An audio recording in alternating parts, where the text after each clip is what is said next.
My name is Freya. I am not young now. I'm 87. I've lived many years. I've seen many things. I've felt both joy and pain. Now I set off to see my son.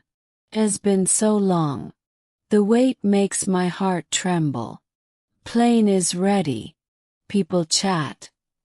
Some laugh, some sit in silence. A voice says, "Please fasten your seat belt." Listen, I obey.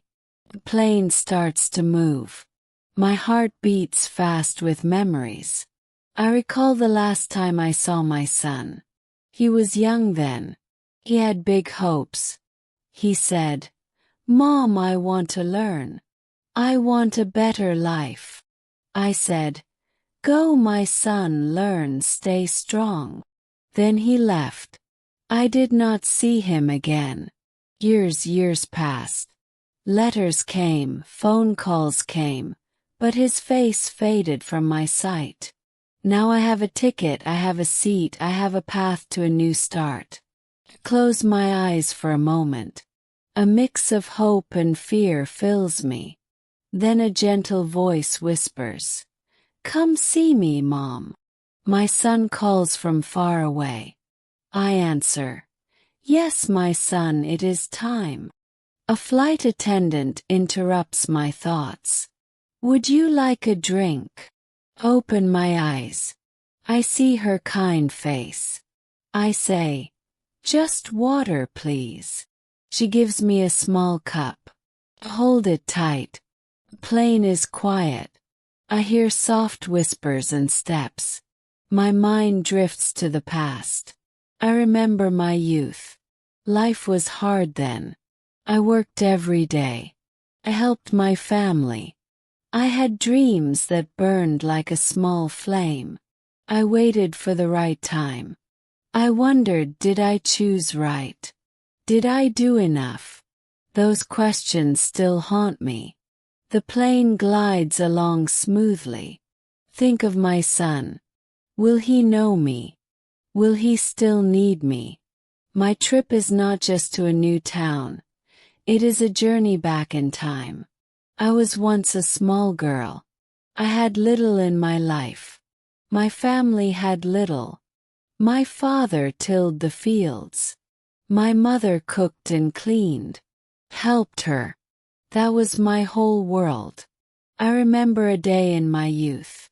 I heard kids read with clear voices. I wanted those words for myself.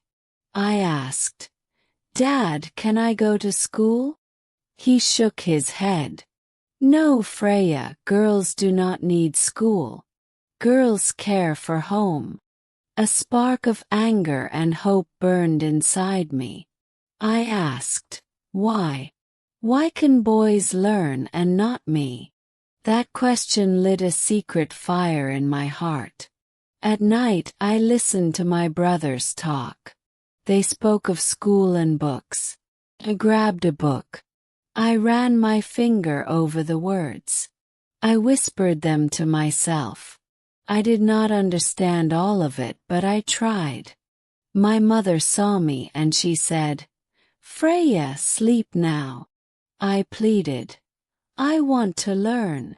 She sighed but did not stop me. The years turned. I learned bit by bit. Copied words. Asked small questions. Some laughed and said, "You are just a girl." But I did not give in. I grew up. My father said, "It is time to wed." I did not want to wed. I wanted to work. I wanted to learn more. I said, "No, Dad, I want a new life." He was angry. I left home. I felt fear, I felt hope. I wanted more. I wanted a future. I had to show I could be more. I left with nothing but hope. I walked to the next town. I looked for work. People said, "You are a woman, what can you do?" I replied, "I work hard." A kind lady gave me a job in her small shop. She said, You can clean, you can help the customers. I said, yes, thank you.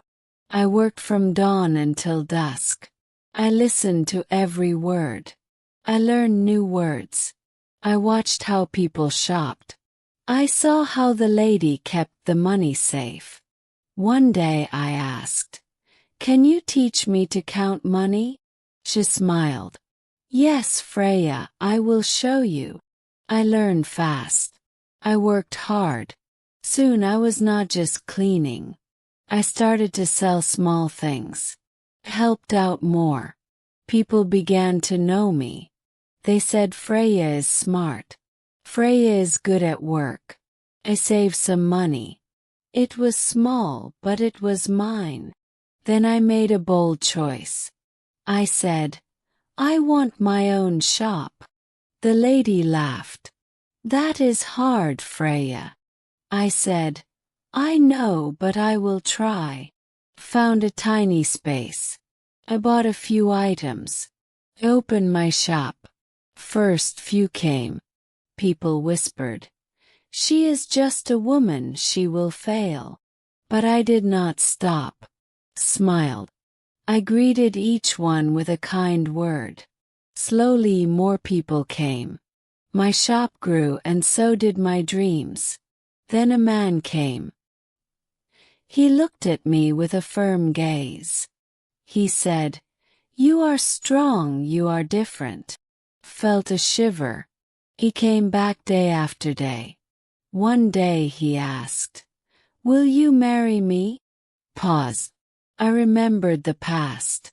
I was not a helpless girl anymore. I was a woman who had built a life. I said, yes, but only if you respect me, only if you let me keep my dreams. He smiled. Yes, Freya. We wed. We worked side by side. We grew our small business. Soon we had a son. I held him close. I looked at his tiny face. I promised, you will have a good life. You will go to school. You will learn. Time passed. My son grew bright and kind. He loved his books. One day he said, Mom, I want to study in the city. My heart ached. I wanted him near. I remembered my own struggles and dreams. I said, go, my son, learn, stay strong. He packed his things. He hugged me tightly. He said, I will write, I will call. And then he left. I waited for his letters. I waited for his calls. I waited for the day we meet again. Years went by. My son was far away. At first he sent letters, he made phone calls. He said, Mom, I learned so much. I smiled with pride. Then the letters slowed. The calls became rare. He said, Mom, I am busy. I have tests and work. I understood, yet my heart felt empty. One day the phone stayed silent. The next day nothing happened. A week went by, a month passed. I wrote my son, are you okay? No reply came. I wondered, did he forget me? Did I send him too far? One dark night I sat alone. The shop was closed. The house was still. I looked at his empty chair and I felt a chill. I thought, maybe he does not need me now. Maybe I should have held him close. Then a letter came. My hand shook as I opened it. It said, Mom, I miss you. Have a good job now. I want to see you. Please come. Tears filled my eyes. I touched the paper. My son had not forgotten me. He still wanted me near. But could I leave all I had built behind? I sat and thought for a long time. Then I chose to go. I bought a ticket. Packed a small bag.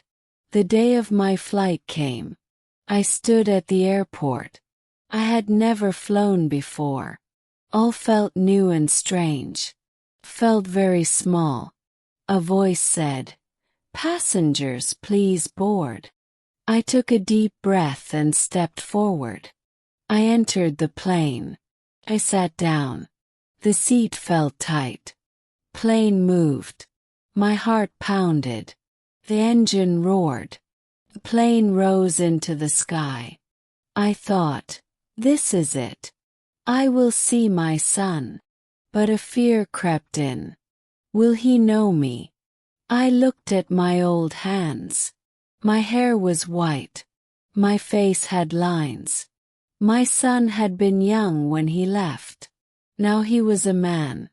Will he see me as his mom? Will he hug me like before?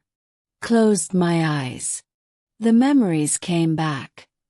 His small hand in mine, his soft request for a story. His laugh that once filled our home. Now he was far away. He had his own life. What if he had changed? What if he no longer needed me?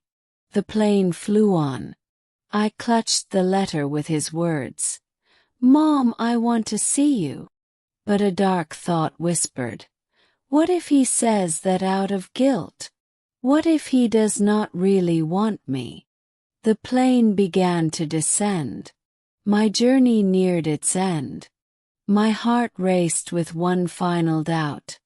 Will my son welcome me, or will I be a stranger? Plane slowed. A voice said, "We will land soon." My hands grew cold. My heart pounded. I thought, this is it, I will see him. But fear held me tight. What if he is not there? What if he has changed his mind? The plane touched down. People rose. They grabbed their bags. I sat for a moment. I took one deep breath. I stood up. I walked slowly. I saw a sign. Exit. My steps felt heavy. I went into the airport. People waited. Some held signs, some carried flowers, some hugged their kin. I searched for my son. I looked left, I looked right. Nothing. My heart sank. Did he forget me? Did I come for nothing? I stood there lost in thought. People passed by, no one looked my way. Felt alone. Then a soft voice said, "Excuse me, ma'am, are you Freya?" Turned. A young woman stood before me. Her face was kind. She held a phone in her hand. "Yes," I replied in a weak tone. She smiled and said, "Your son sent me. He could not come. He had an important meeting. He asked me to bring you to him." My heart broke a little. My son was not here. I traveled so far and he was missing. I nodded. "Okay." She took my bag and said, "Follow me." I walked with her in silence. We went outside. Car waited. She opened the door and said, "Please get in." Sat. The door closed. City lights flashed by. My heart was heavy. He did not come himself. He sent someone. I fought back tears. The car stopped. The woman smiled. "We are here." I looked up. A tall building stood before me. She opened its door. "Your son is waiting inside," she said softly. I took a deep breath and stepped out. I rode the lift up. The door opened. I saw him there. He stood in a suit. He looked older, taller, and strong, yet his face was still my son's face. I wanted to smile. I waited for him to speak first. He looked at me. His mouth opened, then closed. He stepped forward and said, "Mom, I'm so sorry." His voice broke. His eyes filled with tears. I did not know what to say. He came closer. He took my hands and held them tight. I felt both joy and sorrow. I was scared he might be mad. I looked at my grown son. He was not a boy anymore, but in that moment, he still held the spark of the little boy I once knew. I smiled and held his hands. "My son," I said, "I am here now." I knew then that he had not forgotten me. His grip was strong, but his hands shook. His eyes were wet with tears. I had not seen him cry since he was small. "Mom," he said softly, "I missed you." I looked at him and saw the little boy who once held my hand on his first day of school. The boy who ran to me when he was scared.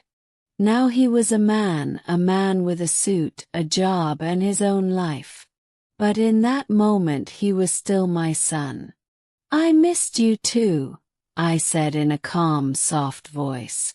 He sighed. "I thought you would be mad. I thought you would feel left out." I shook my head. "I waited for you. I knew you worked hard. I knew you built your future." He closed his eyes for a moment. Then he said, "Mom, I should have come more. I should have called more." Smiled. "I am here now. That is what matters." He let go of my hand. "Come, let's go home." "Home?" "Yes." "Yes," he said with a gentle smile. "Now our home is here." We walked out together. The air was cool. The lights shone bright. The night was still and full of mystery. Everything had changed, but inside some things remained the same. I was not just a visitor, I was a mom. We got into his car. As we drove, he talked softly. He told me about his work, his dreams, and his hard days. He asked, "How is the shop, Mom? How is life?" I laughed and said, "The shop is fine, but times are hard." He smiled and said, "Maybe I can help." I looked at him. My son was now the one who offered support. Time had changed many things, but love stayed the same. We reached his home. It was big, neat, and warm. He opened the door for me. "Come in, Mom," he said. I stepped inside. The house was bright. There was food on the table. "My favorite meal," he said. "I made this for you." My heart filled with joy. "Thank you, my son," I said. We sat together. We ate, talked, we laughed. As the night grew calm, he said, "Mom, I learned all from you. You showed me how to work, how to dream, and how to never give up." Tears filled my eyes. I had long wondered if I had done enough. Now I knew the answer. I reached for his hand and whispered, "Life moves on, but love never changes." He smiled and said, "Yes, Mom, now we are together." He nodded. I was home. As I sit here, I think of my long life. I think of the hard days and the choices I made. I was once a little girl with no voice. I wanted to learn. I wanted more. Many said, "You cannot," but I did. I share my tale with you now. Maybe you have dreams. Maybe you fear to chase them. Maybe you wait for a sign. Know this. You are strong, you matter, you are not alone. Do not fear. Step forward. Trust yourself, and remember, love always finds a way.